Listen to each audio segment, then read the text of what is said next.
Ganitong merienda, napakadaling gawin, mura na, napakasarap pa. Mayroon ako ditong 500 grams na glutinous powder. Ilagay ko lang sa mixing bowl. At lagyan ko ng tubig. Bali 2 cups lahat na tubig ang nalagay ko dyan. Pero nilagay ko siya ng paunti-unti para hindi natin mabigla. Baka masobrahan ng basa. O kaya mas maganda kung kulang siya. Pwede natin dagdagan. Ang mahirap dyan pag nasobrahan. Dahil mangangailangan ka pa ng additional na glutinous powder.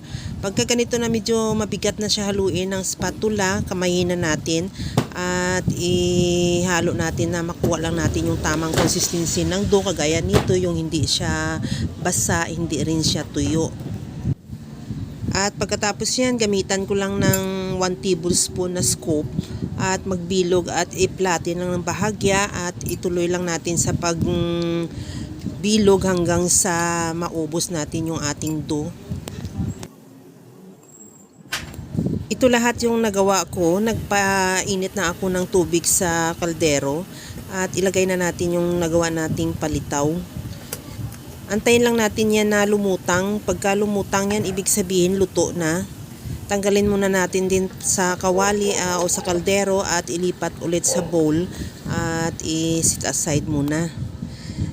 Sa disim na kawali, binawasan ko lang ng kunti yung tubig at nilagyan ko na ng gata at asukal. Bali 200 ml lang na gata at 1 cup na asukal. Ihalo hanggang sa matunaw lang din yung asukal at maglagay din ako ng buko. Medyo kunti yung buko, na isang pirasong buko yan, kaya lang hindi masyado malaman. At ibalik na natin ulit yung ginawa nating palitaw. Ihalo lang ng bahagya hanggang sa maluto yung gata o hanggang sa lumapot yung ating sauce o yung sabaw.